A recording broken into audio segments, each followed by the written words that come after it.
بسم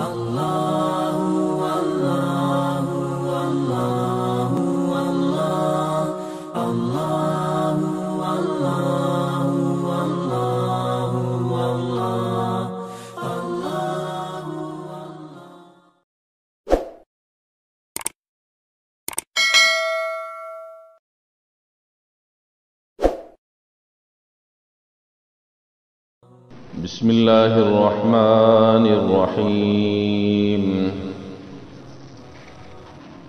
وأقيموا الصلاة وآتوا الزكاة صدق الله العظيم.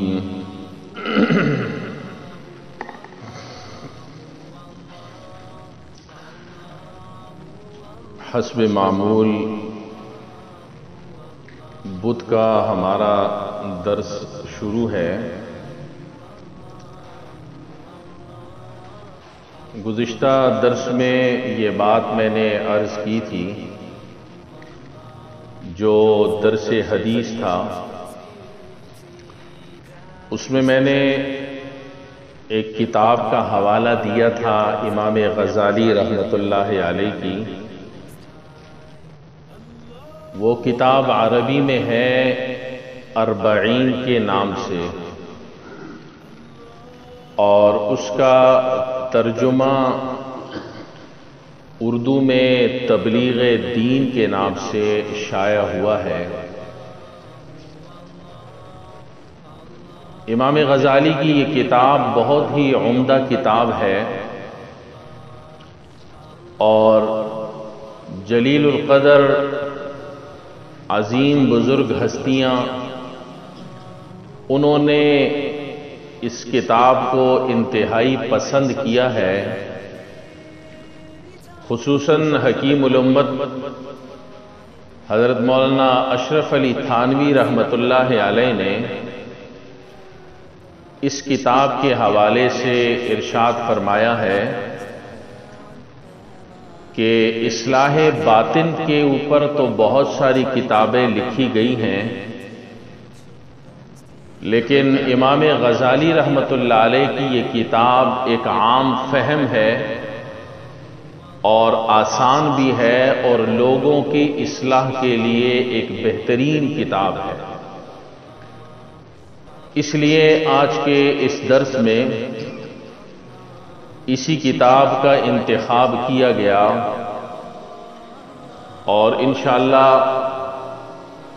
معمول کے مطابق اس کتاب کے حوالے سے چند باتیں آپ کے سامنے عرض کروں گا. اصلاح باطن کے حوالے سے اس کتاب میں 3 طرح کے ابواب قائم کیے گئے ہیں. پہلا باب جو ہے اس میں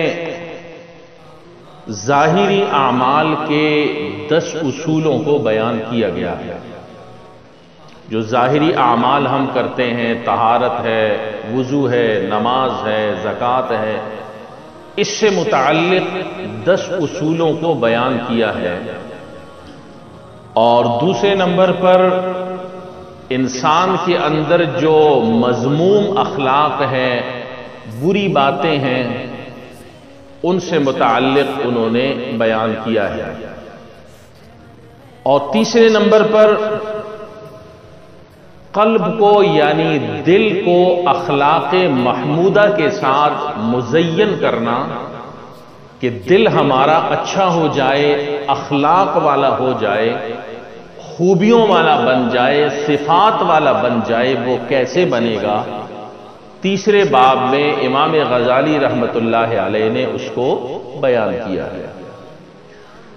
چنانچہ پہلے جو 10 اصول ظاہری اعمال پر بیان کیے ہیں، ہم نے اس سے سلسلہ شروع کرنا ہے، اور باطن کی اصلاح کے لیے یہ بہترین اصول ہیں اگر اس پر صحیح معنی میں عمل کر لیا جائے.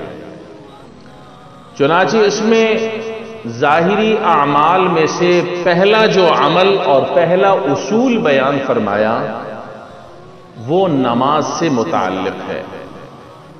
پہلا اصول ظاہری اعمال کے اعتبار سے وہ نماز ہے۔ نماز کے بارے میں آپ کو پتا ہے کہ اللہ جل مجدہ کا ارشاد ہے، فرمان ہے، اور قرآن کریم میں بھی اللہ رب العالمین نے مختلف مقامات پر نماز کا تذکرہ فرمایا، اقیموا الصلاۃ، اقیموا الصلاۃ، اقیموا الصلاۃ، نماز کو قائم کرو، نماز کو قائم کرو، نماز کو قائم کرو۔ احادیث نبویہ کو اگر ہم دیکھیں تو اس میں بھی اللہ کے حبیب امام الانبیاء صلی اللہ علیہ وسلم نے نماز سے متعلق بہت سارے ارشادات بیان فرمائے ہیں، اور اس میں ایک حدیث بیان فرمائی کہ نماز دین کا ستون ہے، نماز دین کا ستون ہے۔ یہ ستون مسجد کے اندر آپ دیکھ رہے ہیں دو، ان ستونوں کے اوپر یہ چھت ٹھہری ہوئی ہے، اوپر کی منزلیں ٹھہری ہوئی ہیں۔ اگر یہ ستون باقی نہیں رہیں گے تو چھت کی بھی کوئی گارنٹی نہیں ہے، وہ کسی بھی وقت نیچے آ کر گر سکتی ہے اور نقصان کر سکتی ہے۔ تو فرمایا کہ نماز دین کا ستون ہے، اور یہ بھی آپ کو پتا ہے کہ نماز کے ذریعے سے جب ہم نماز ادا کرتے ہیں تو یہ گویا کہ اللہ کے ساتھ ہم باتیں کر رہے ہیں، گفتگو کر رہے ہیں۔ نماز جو ہم ادا کرتے ہیں، چاہے وہ جماعت کی صورت میں ہو چاہے اکیلے ہو، یہ ہم گویا کہ اللہ رب العالمین کے ساتھ باتیں کر رہے ہیں، گفتگو کر رہے ہیں۔ اور ظاہر ہے کہ جو جتنا بڑا ہوتا ہے اس کے سامنے گفتگو اسی ادب اور احترام سے کی جاتی ہے۔ یہ دنیا کا بھی اصول ہے کہ جتنا بڑا آدمی ہوتا ہے، جتنی بڑی شخصیت ہوتی ہے، اس کے سامنے جب انسان جاتا ہے، باتیں کرتا ہے، گفتگو کرتا ہے، تو بڑے ادب احترام کے ساتھ گفتگو کرتا ہے، بے ادبی سے بچتا ہے، گستاخی سے بچتا ہے، اور ایسے کام کرنے سے بچتا ہے کہ جس سے سامنے والی وہ شخصیت کہیں ناراض نہ ہو جائے۔ تو دوستو، جب ہم بھی نماز میں کھڑے ہوتے ہیں اور نماز ادا کرتے ہیں تو گویا کہ ہم اللہ رب العالمین سے گفتگو کر رہے ہیں، اللہ سے ہم باتیں کر رہے ہیں۔ تو نماز خود اعلیٰ اور اللہ سے ملاقات کا بہترین ذریعہ، تو اس ذریعے کو پھر دوستو اچھا بنانا چاہیے یا نہیں بنانا چاہیے؟ بہترین بنانا چاہیے۔ ہمارا انداز اچھا ہونا چاہیے، ہمارے نماز کے اندر کلمات کو پڑھنے کی ادائیگی اچھی ہونی چاہیے، ہمارا قرآن اچھا ہونا چاہیے، ہماری سورہ فاتحہ اچھی ہونی چاہیے، اس لیے کہ ہم اللہ رب العالمین کے ساتھ باتیں کر رہے ہیں۔ چنانچہ جتنا ادب اور احترام کے ساتھ ہم گفتگو کریں گے، اللہ رب العالمین کا قرب اتنا ہی زیادہ اور جلد حاصل ہوگا۔ جتنا بھی ادب اور احترام میں اضافہ ہوگا تو اللہ رب العالمین کا قرب اتنا ہی زیادہ ہمیں حاصل ہوگا۔ چنانچہ امام غزالی رحمت اللہ علیہ نے یہاں پر 3 باتوں کا تذکرہ فرمایا کہ 3 چیزوں کو اچھی طریقے سے ادا کرو، اور 3 باتوں کا تذکرہ کیا نماز کے حوالے سے۔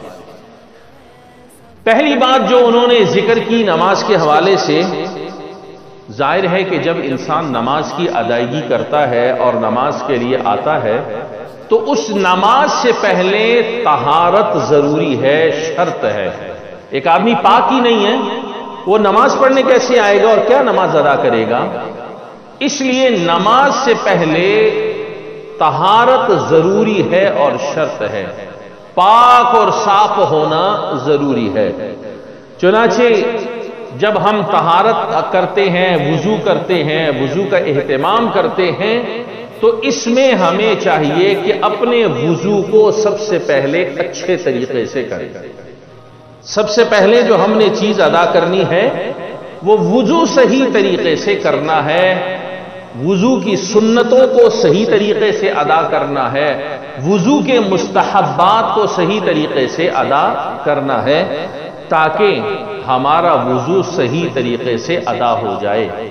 اور پھر وضو کے دوران آپ کو پتا ہے کہ ہر عضو دھونے کی الگ الگ دعائیں ہیں، اگر تو دعائیں سب کو یاد ہیں تو بہت اچھا، اور اگر وہ ساری دعائیں وضو کی نہیں آتی تو کم از کم بسم اللہ تو سب کو ہی آتی ہے۔ اگر اور دعائیں نہیں آتی کوشش کرتے رہنا چاہیے کہ دعاؤں کا اہتمام کریں، لیکن اگر نہیں آتی تو بسم اللہ تو سب ہی کو آتی ہے، بسم اللہ سے اپنے وضو کا آغاز کریں، اور آخر میں اشہد ان لا الہ الا اللہ واشہد ان محمدا عبدہ ورسولہ اس کا اہتمام ہو۔ اللہم اجعلنی من التوابین واجعلنی من المتطہرین، یہ آسان سی دو تین دعائیں ہیں، ابتدا میں پڑھ لی جائیں اور اختتام پر یہ پڑھ لی جائیں، یہ بالکل آسان دعائیں ہیں۔ اگر کسی کو اور دعائیں نہیں آتی کم از کم اتنی ہی دعائیں کر لے اور اپنے وضو کے آغاز میں اور وضو کے اختتام پر ان دعاؤں کا اہتمام کرے۔ اسی طرح وضو کے ساتھ امام غزالی رحمت اللہ علیہ نے جو لکھا، فرمایا کہ اپنے کپڑوں کو بھی صاف رکھیں۔ ظاہر ہے کہ جس طرح بدن کا صاف ہونا ضروری ہے اسی طریقے سے کپڑوں کا پاک ہونا بھی ضروری ہے۔ اس کپڑوں کی پاکی کی طرف توجہ دینے کی دوستو بہت ضرورت ہے۔ ظاہری طور پر تو ہمارے کپڑے صاف ہی نظر آتے ہیں، لیکن میں نے گزشتہ 2 جمعے پہلے بھی یہ بات عرض کی تھی کہ کپڑے تو ظاہری طور پر ہمارے صاف ہوتے ہیں، پاک ہوتے ہیں، لیکن ہمارے یہ کپڑے استنجا کرتے ہوئے، قضائے حاجت کرتے ہوئے اس وقت ہم اس کی طرف توجہ بہت کم دیتے ہیں۔ قضائے حاجت کرتے ہوئے اور استنجا کرتے ہوئے، پاکی حاصل کرتے ہوئے ہم اپنے کپڑوں کی طرف توجہ کم دیتے ہیں، اور نتیجہ یہ نکلتا ہے بسا اوقات کہ انسان استنجا اور قضائے حاجت سے فارغ ہوتا ہے اور اس کے کپڑے اس کے باوجود بھی ناپاک ہو جاتے ہیں۔ انسان کے جسم سے پیشاب کے قطرے بسا اوقات جاری ہوتے ہیں جب انسان صحیح معنی میں استنجا نہیں کرتا، طہارت صحیح حاصل نہیں کرتا۔ بعض لوگوں کو دیکھا ہوگا آپ نے، وہ ابھی استنجا خانے میں گئے نہیں ہوتے، آدھے منٹ میں وہ واپس بھی آ کے ہوتے، قضائے حاجت کے لیے بھی گئے نہیں ہوتے، فوراً واپس نکل کے آ جاتے ہیں، اسی سے پھر وہ نمازیں بھی پڑھتے ہیں، تلاوتیں بھی کرتے ہیں، سارا کچھ کر رہے ہوتے ہیں۔ اس کوتاہی سے اپنے آپ کو بچانا ہے۔ قضائے حاجت کے لیے جائیں، طہارت کے لیے جائیں، استنجا کے لیے جائیں، جہاں اپنے جسم کو پاک کرنا ہے وہاں پر اپنے کپڑوں کا خیال رکھنا انتہائی ضروری ہے۔ اگر کپڑے آپ کے ناپاک ہو گئے، قطرات لگتے رہے، اسی سے آپ نمازیں ادا کرتے رہیں، کیسے نماز ادا ہوگی؟ تو فرمایا امام غزالی رحمت اللہ علیہ نے کہ اپنے ظاہر کو پاک کرنا اشد ضروری ہے، اور نماز کی ادائیگی سے پہلے وضو، جسم کو پاک کرنا اور کپڑوں کو پاک کرنا انتہائی ضروری ہے۔ اگلی بات ارشاد فرمائی کہ جب تم پاکی حاصل کرو، یہ بھی بڑی ایک اہم بات ہے کہ جب تم پاکی حاصل کرو، چاہے وہ کپڑے کی ہو چاہے بدن کی ہو، ان دونوں میں آپ نے مبالغہ نہیں کرنا۔ مبالغے کا مطلب یہ ہے کہ وضو کے لیے بیٹھے ہیں تو گھنٹہ وضو ہی کر رہے ہیں، پانی کو ضائع کر رہے ہیں، نہیں، یہ طریقہ درست نہیں ہے۔ اگر کپڑوں کو دھونے کی ضرورت پڑتی ہے تو یہ نہیں کہ آپ بیٹھے ہوئے ہیں تو 1 گھنٹہ آپ کپڑے ہی دھونا شروع کر دیں، یہ طریقہ بھی درست نہیں ہے۔ استنجا کے لیے بیٹھے ہوئے ہیں تو گھنٹہ آپ کا استنجا ہی نہیں ہو رہا، یہ مبالغہ کرنا بہت زیادہ، یہ بھی درست نہیں ہے۔ کیوں؟ فرمایا کہ اس سے وسوسے پیدا ہوتے ہیں، اس سے وسوسے پیدا ہوتے ہیں اور نوبت وسوسوں تک پہنچ جاتی ہے، اور آپ کو پتا ہے کہ وسوسے جو ہوتے ہیں یہ شیطان کی طرف سے ہوتے ہیں۔ یہ عام سی بات ہے کہ وسوسے یہ شیطان کی طرف سے ہوتے ہیں. تو انسان جب بہت زیادہ مبالغہ کرتا ہے، وضو میں بیٹھا ہے تو کرتا ہی جا رہا ہے، اٹھتا نہیں ہے. جسم کی پاکی کا مسئلہ آتا ہے تو پاک کرنے میں جاتا ہے، ختم ہی نہیں کرتا. کپڑے کی پاکی کی طرف جاتا ہے تو بیٹھا ہوا 1 گھنٹہ، وہ پاکی اس کی نہیں ہوتی. یہ کیا ہے؟ یہ کام انسان کو وسوسے کی طرف لے کر جاتا ہے، یہ راستہ کھولتا ہے وسوسوں کی طرف. جب آپ نے وضو کر لی اچھی طریقے سے، کپڑے کو دھونے کی ضرورت پیش آئی، کپڑے کو دھو لیا. جسم کو پاک کرنا ہے، پاک کر لیا، تسلی کر لی، بس اتنا کافی ہے. اب اگر اس میں بیٹھے رہیں، وساوس پیدا ہوتے جا رہے ہیں، تو سمجھ جائیے یہ سارا کچھ شیطان کی طرف سے ہے. اس سے اپنے آپ کو بچانا از حد ضروری ہے. آپ نے بہت سارے لوگوں کو دیکھا ہوگا، وہ بھی اس کے اندر مبتلا ہو جاتے ہیں بیچارے. اگرچہ اپنے مجبور ہوتے ہیں، وہ بہت کوشش کرتے ہیں اس چیز سے نکلنے کی کہ ہم ان وسوسوں سے بچیں اور جلدی فارغ ہوں، لیکن وہ مجبور ہوتے ہیں، اٹھنے نہیں ہوتا. لیکن جو پڑ گیا ہے اس کو بھی نکلنے کی کوشش کرتے رہنا چاہیے. اور جو وسوسوں میں نہیں ہیں تو ان کو چاہیے کہ وہ ان چیزوں میں زیادہ مبالغہ نہ کرے. جب بہت زیادہ اس کے اندر گھس جائے گا تو پھر اس کو بھی آہستہ آہستہ عادت ہوتی چلی جائے گی اور وہ وسوسوں کے اندر مبتلا ہو جائے گا. اس لیے اپنے آپ کو وساوس سے اور بہت زیادہ مبالغہ کرنے سے پاکی اور طہارت میں بچانے کی فکر کیجئے. اس سے انشاءاللہ آپ کو فائدہ ہوگا. یہاں پر ایک آخری بات اور عرض کر دوں. امام غزالی رحمۃ اللہ علیہ نے اگلی بات ارشاد فرمائی، چونکہ یہ کتاب انہی کی ہے، انہوں نے اصلاح باطن کے لیے یہ چیزیں عرض کی ہیں، اس کو بھی عرض کیے دیتا ہوں. فرمایا کہ نمازی کے کپڑوں کی مثال کیسی ہے. یہ جو کپڑے اس نے جسم پہ پہنے ہوئے، جس کا پاک رکھنا ضروری ہے، اس پاکی کا کیا تعلق ہے، کیا مسئلہ ہے پاکی کے حوالے سے. فرمایا کپڑوں کی مثال ایسی ہے جیسے کہ ایک پھل ہوتا ہے. جیسے ایک پھل، کوئی سا بھی پھل آپ لے لیں، اب پھل کے اوپر کا جو چھلکا ہے، تو بدن کی مثال ایسی ہے کسی پھل کے اوپر چھلکا. نمازی کے جو کپڑے ہیں جو اس نے پہنے ہوئے ہیں، اس کی مثال ایسی ہے جیسے پھل کے اوپر کا چھلکا. اوپر کا جو چھلکا ہوتا ہے، یہ کپڑوں کی مثال ایسی ہے. اور انسان کے بدن کی مثال ایسی ہے جیسے پھل کے اندر کا چھلکا. کپڑوں کی مثال باہر کا چھلکا اور بدن کی مثال پھل کے اندر کا حصہ اور چھلکا. اور اسی طریقے سے قلب کی مثال ایسی ہے جیسے پھل کے اندر مغز اور گری ہوتی ہے.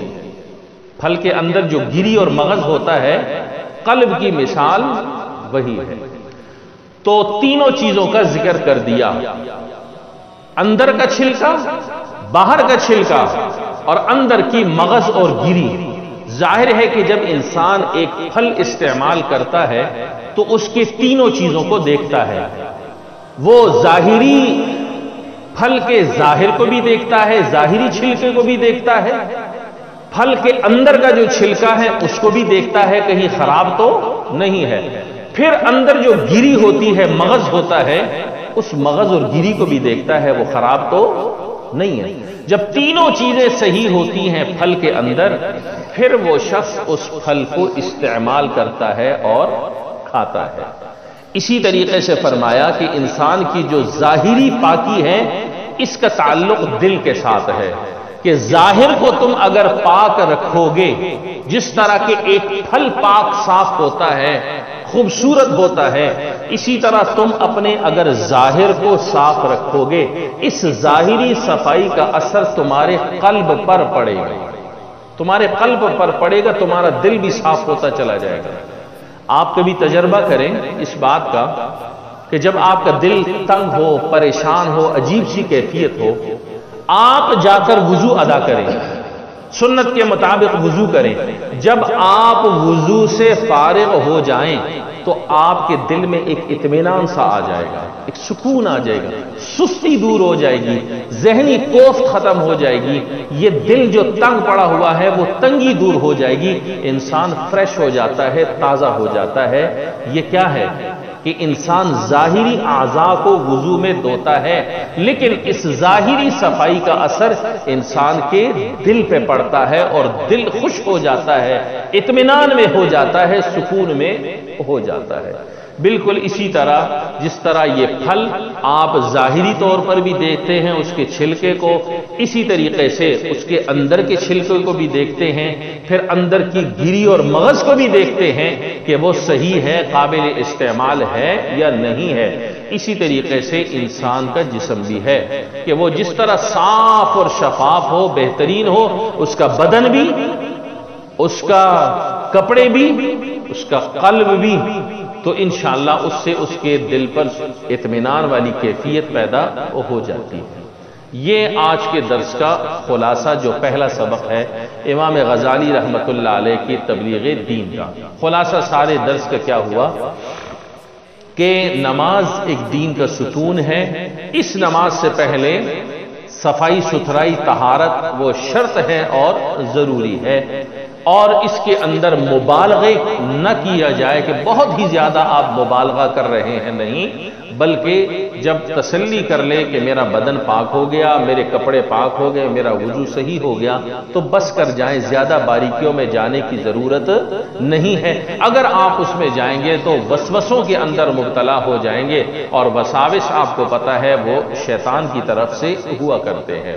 اور پھر حکمت ارشاد فرمائی کس چیز کی کہ وضو کی اور کپڑوں کی طہارت کی۔ جس طرح ایک پھل آپ دیکھتے ہیں کہ ظاہراً بھی صحیح ہے، اندر سے بھی صحیح ہے، تو پھر آپ اس کو استعمال کرتے ہیں۔ اسی طرح ظاہری انسان کی طہارت ہے کہ اس کا جسم صاف ہے، پاک ہے، کپڑے صاف ہیں، پاک ہیں، وضو صحیح طریقے سے کر لیتا ہے، تو اس کے بعد اس کا قلب بھی روشن ہو جاتا ہے، قلب بھی منور ہو جاتا ہے ظاہر کی صفائی سے۔